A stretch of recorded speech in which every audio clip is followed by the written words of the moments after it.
Hello नमस्ते, स्वागत छ मेरो युट्युब च्यानलमा लकी ब्लग्स। सो अझै फेरि म नयाँ भिडियो लिएर आइसकेको छु जसमा म हजुरलाई देखाउने छु आफ्नो हेलमेटमा कसरी हामी मोटो ब्लगिङ सेटअप राख्न सक्छौँ र कसरी बनाउन सक्छौँ एउटा राम्रो भिडियो क्वालिटी आउनलाई। सो आज म आफ्नो नयाँ हेलमेट केही दिन अगाडि पर्चेस गरेको थिएँ। त्यो हेलमेटमा कसरी मोटो ब्लगिङ सेटअप गर्ने भनेर, यो एकदम नयाँ नै हो, ब्रान्ड न्यू नै हो, यसमा मैले केही पनि गरेको छैन अहिले। सो आज हामी चिन माउन्ट लगाउँछ अनि चिन माउन्टसँग कसरी गोप्रो या कुनै एक्सन क्याममा हामी फिट गर्न सक्छौँ त्यो कुरा म सबै भिडियोमा देखाउने छु हजुरलाई। सो यो मेरो नयाँ हेलमेट अनि यो सँगै मलाई के सामान चाहिन्छ म त्यो हजुरलाई देखाउँछु पालै पालो। यो चाहिँ मेरो 360X5 भन्ने हो। यो क्यामेरा पनि हामी राख्न सक्छौँ यहाँ हेलमेटमा। यो चाहिँ म हेलमेटमा राख्दैन, मसँग गोप्रो छ 13 हिरो 13 ब्ल्याक। सो गोप्रो नै लगाउँछु, धेरै जसो म गोप्रो नै युज गर्छु। सो गोप्रो नै राख्छु, यो मैले साइडमा राखिदिएँ। त्यसपछि हामीलाई चाहिन्छ एउटा माइक एडाप्टर। यो हजुरसँग गोप्रो छ भने यो हुनैपर्छ अनि त्यसको लागि एउटा राम्रो माइक।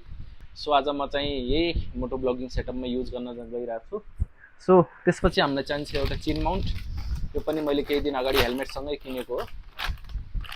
सो यो पनि म हजुरलाई देखाइदिन्छु। यसमा चाहिँ एउटा चिन माउन्ट भयो, यसमा चाहिँ स्टिकर हुन्छ यो टास्नलाई। सो हजुरले यस्तो चिन माउन्ट किन्न पनि सकिन्छ अनि स्टेपमा पनि पाउँछ, जुन हजुरलाई मनपर्छ त्यो लिनु होला चाहिँ आफ्नो हेलमेटको लागि। अनि यो सँगै एउटा चाहिँ स्क्रु छ अनि यो चाहिँ क्यामेरा एट्याच हुने माउन्ट। सो यो पनि राख्छु म एक साइडमा।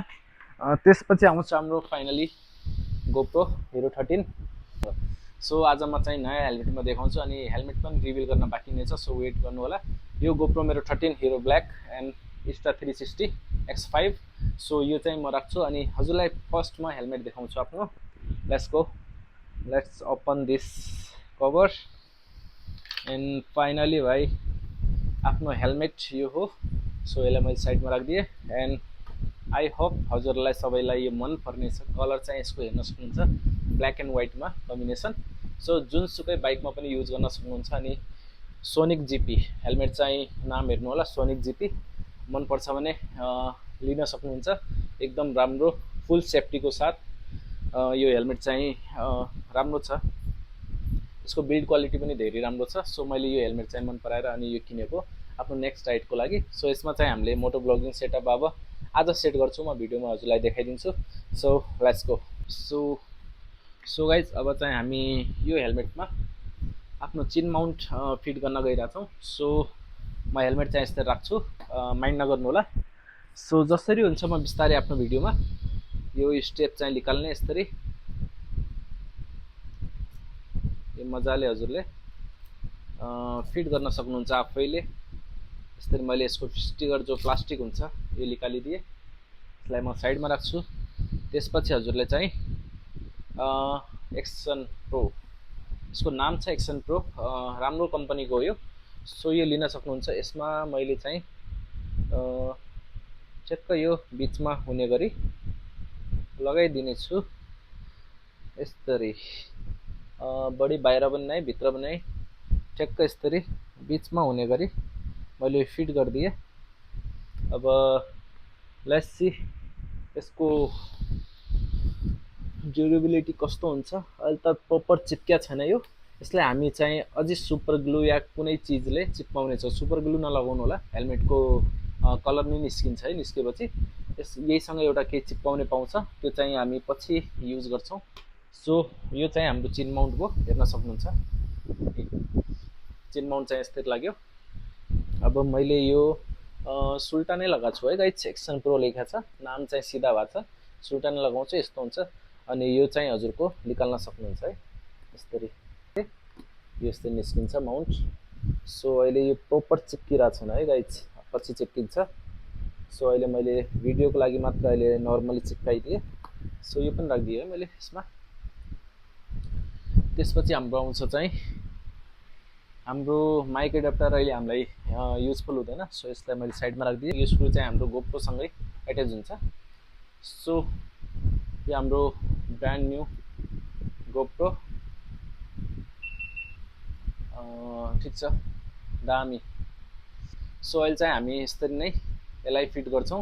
हामी दुईवटा एङ्गलमा यसलाई फिट गर्न सक्छौँ, एउटा सुल्टा अनि एउटा उल्टा यसरी। म बढी जसो चाहिँ यसरी युज गर्छु है।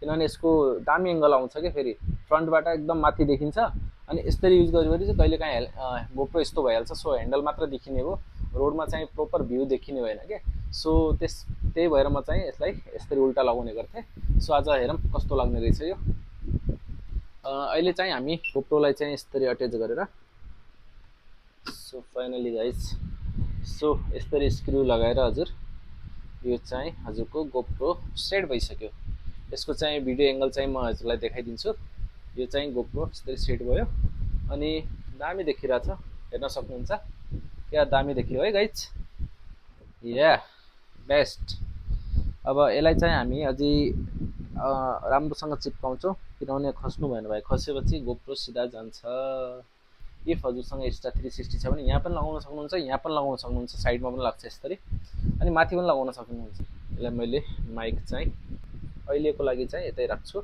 माइक चाहिँ हजुर कसरी कि जस्तै मुखको अगाडि है यता दायाँ बायाँ भन्दा नि मुखको अगाडि अट्याच गर्नु होला जहाँ हजुरलाई प्रोपर राम्रो साउन्ड आओस् यो माइक चाहिँ म अहिले फिट गरेर हजुरलाई यसको भिडियो क्वालिटी चाहिँ देखाउने छु अलि पछि नै सो अहिले चाहिँ हाम्रो मोटो ब्लगिङ सेटअप चाहिँ यसरी हामी फिट गर्न सक्छौँ यो प्रोपर हाम्रो मोटो ब्लगिङ सेटअप भयो एउटा चिन माउन्ट एउटा गोप्रो एउटा माइक अनि गोप्रो छ भने माइक एडाप्टर यति नै चाहिन्छ हजुरलाई सामान बाँकी एउटा दामी हेलमेट या गौ दामी भयो कस्तो लाग्यो हेलमेट सो भनिदिनु होला गाइज सबै कुरा यसको मैले स्टिकर पनि निकालेको छैन है फेरि यो स्टिकर चाहिँ निकाल्नुपर्ने हुन्छ ल गाइज यस्तो निकाल्ने हो अहिले ननिकालौँ अहिले हामी राइडमा गइरहेको छैनौँ जुन दिन जान्छौँ त्यो दिन निकाल्ने हो सो ठिक छ आजलाई यति नै मोटो ब्लगिङ सेटअप कसरी के भयो अनि कुनै मिस्टेक भएको छ भने भिडियोमा भनिदिनु होला सो अहिलेलाई ठिक छ लेट्स गो अब भेटिन्छौँ हामी नेक्स्ट भिडियोमा यसको